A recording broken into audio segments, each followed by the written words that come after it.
मी शाहू महाराज यांचा पणतू आणि प्रिन्सेस पद्मराजे यांचा चिरंजीव आहे। मी भाजपचा कार्यकर्ता आहे। मी छत्रपती शाहू यांचा वारसदार म्हणून कोल्हापूरच्या जनतेला आवाहन करण्यासाठी आलो आहे। मी छत्रपती शाहूंच्या रक्तमासाचा वारसदार आहे। संजय मंडलिक आणि माने यांच्या प्रचारासाठी आलो आहे। कोल्हापुरात दत्तक वारस प्रकरण गाजले आहे। ते स्वतः गादीचा वारसदार आहे ते म्हणतात। मी खरा वारसदार आहे। वारसाचा वाद हा घरगुती वाद आहे, तो आम्ही सोडवू। मी धुळ्यातून अपक्ष निवडणूक लढवली। माझ्या विरोधात MIMचा विरोधात होता। शहाजी राजे हे शाहू महाराज यांचे भाचे होते। ते शाहूंचे वंशज नाहीत, तर मी खरा वंशज आहे। मी त्यांचे विचार लोकांमध्ये पसरवले। जे यांनी केलं नाही ते मी केलं। मी जनतेपर्यंत गेलो।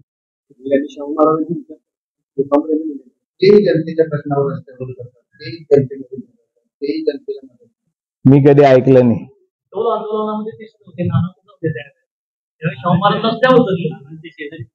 शेतकरी आंदोलनाच्या वेळेला मराठा आरक्षणाला त्यानंतरची परिस्थितीने काय वाटतं? मी आता भारतीय जनता पक्षात आहोत, त्यामुळे मी त्याच्याबद्दल बोलू इच्छित नाही। मी निवडणूक लढवली होती। एकंदर शरद पवारांच्या विषयी नो कॉमेंट्स। भविष्यात कोल्हापुरात सक्रिय होत आहे।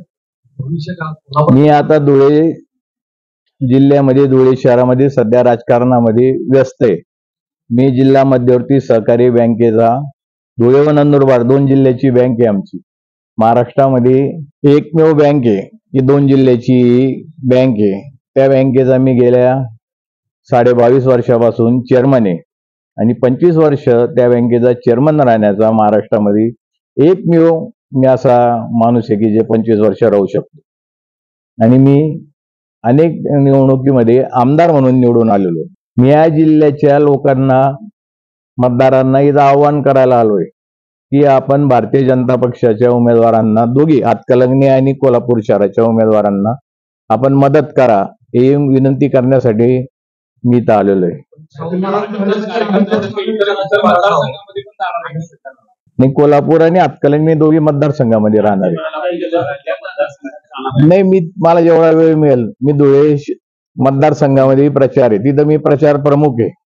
तिथलाही मला प्रचार करायचा आहे, कोल्हापूर जिल्ह्यातही प्रचार करायचा आहे। दोघी कोल्हापूर मतदारसंघामध्ये, हातकलंगणे मतदारसंघामध्ये दोघी ठिकाणी मी जाणार आहे।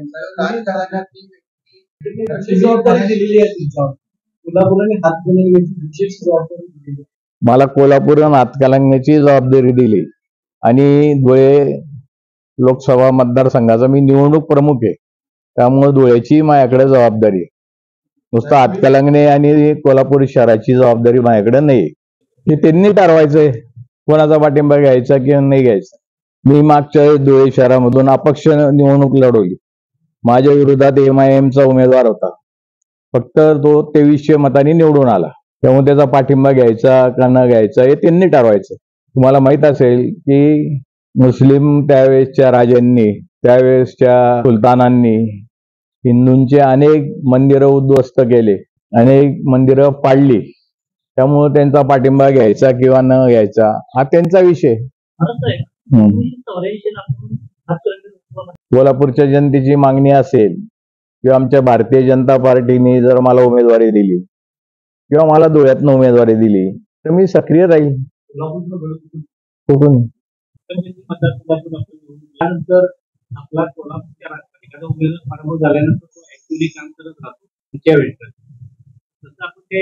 मी ऍक्टिव्ह होतो, पण 1900 नाही कोल्हापूरला राहत होतो मी जुन्या राजवाड्यात भवानी मंडपामध्ये माझं वास्तव्य होतं। त्यावेळेस माझी आजी विजयमाला राणी साहेब तिथं भवानी मंडपात राहत होत्या आणि मी इथं कोल्हापूरमध्ये कार्यरत होतो। पण 1990 साली मी जिल्हा मध्यवर्ती सहकारी बँकेमध्ये संचालक म्हणून निवडून आलो। त्यावेळेस मला व्हाईस चेअरमन तिथं आमचे त्या काळातले नेते सरोजसिंग नाईक साहेबांनी मला व्हाईस चेअरमन केलं। पुढे दुसरे नेते आमचे अमरीश पटेल साहेब, आमदार, सध्या आमदार आहेत त्यांनी मला ते मंत्री झाले 2003 ला। त्यांनी मला तिथं जिल्हा मध्यवर्ती सहकारी बँकेमध्ये आमदार केलं। त्यामुळे धुळे शहराच्या, धुळे जिल्ह्याच्या राजकारणामध्ये व्यस्त झालो। 2004 साली मी आमदार म्हणून निवडून आलो। 1994-95 साली मी अपक्ष म्हणून आमदार तिथं निवडून आलो। त्यामुळं थोडंसं तिथं व्यस्त असल्यामुळे इकडे मला वेळ कमी देता आला। आजही मी कोल्हापूरला येत असतो। शाहू महाराजांचा पंतू आणि प्रिन्सेस पद्मराजेंचा चिरंजीव. मी इथे खास करून आमच्या भारतीय जनता पक्षाचे दोघे उमेदवार मंडलिक साहेब आणि माने या दोघांच्या प्रचाराच्या निमित्ताने आणि कोल्हापूर शहरातील सर्व जनतेला आवाहन करण्यासाठी काल मी इथे आलोय. विमानाला थोडा उशीर झाल्यामुळे काल मोदी साहेबांच्या सभेला उपस्थित राहता येत नाही, म्हणून आजच्या पत्रकार परिषदेच्या निमित्ताने मी आपल्याला आवाहन करतो की आपण आमचे दोघी भारतीय जनता पक्षाच्या उमेदवारांना मतदान करण्यासाठी कोल्हापूर शहरातील जनतेला आपण माझ्या वतीने आवाहन करावं अशी मी आपल्याला विनंती करतो. पण नेतृत्व त्यांनी केलं. हे कायदा रद्द व्हावा त्याचं नेतृत्व आम्हाला तोच आंदोलन, जनतेचं आंदोलन. मग लोकांनी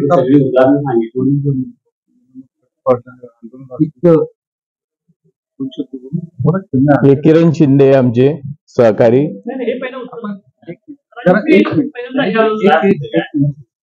शाहू महाराजांना फक्त कोल्हापूर जिल्ह्यापर्यंत सीमित करू नका. शाहू महाराज हे पूर्ण महाराष्ट्राचे देशाचे आराध्य दैवत. शाहू महाराजांच्या विचारांवरती हा महाराष्ट्र चालत. या ठिकाणी जे आलेले आहेत राजवर्धनजी कदम हे शाहू महाराजांच्या रक्ताचे वारसदार म्हणून या ठिकाणी. पहिला प्रश्न घरगुती याचा कौटुंबिक आहे. त्या कौटुंबिक वादाच्या प्रश्नावरती ते त्यांच्या पद्धतीने हे करते.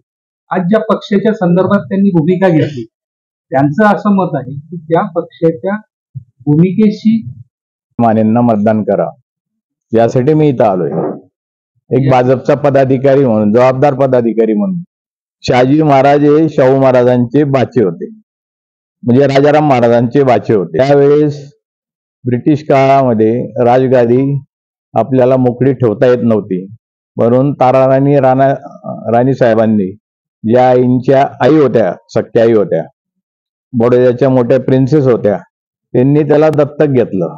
शहाजी महाराजांना जे आईंचे आतेभाऊ होते त्यांनी कमिटमेंट केलं होतं, म्हणून ते तिथले कोल्हापूरला दत्तक आले.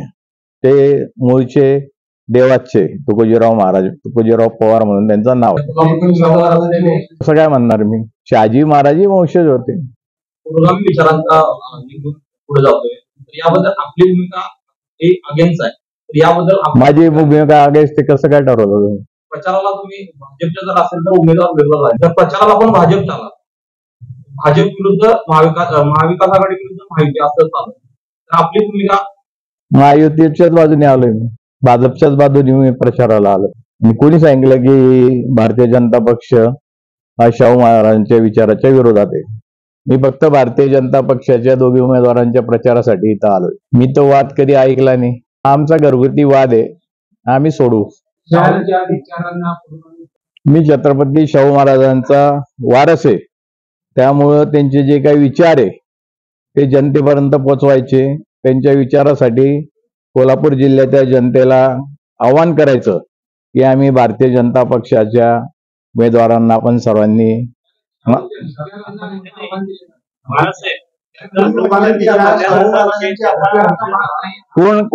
कोण विचारांना आव्हान देतं? शाहू महाराजांच्या विरोधात कुठलीच भूमिका मी घेतलेली नाही, त्यांनी पण घेतलेली, उमेदवारांनी पण घेतलेली, उमेदवारांनी बी घेतली नाही. ही चुकीची आहे, तो प्रश्न न्यायालयाने तो प्रश्न सोडवला जाईल. आणि भारतीय जनता पक्षाचा त्या आरक्षणाच्या हिच्यामध्ये न्यायालय जो निर्णय देईल त्याला पाठिंबा असेल.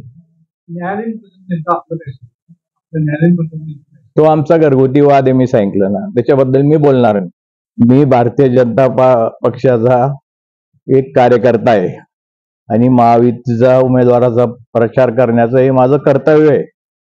त्यामुळं मी काही खोलात जात नाही शाहू महाराजांबद्दल.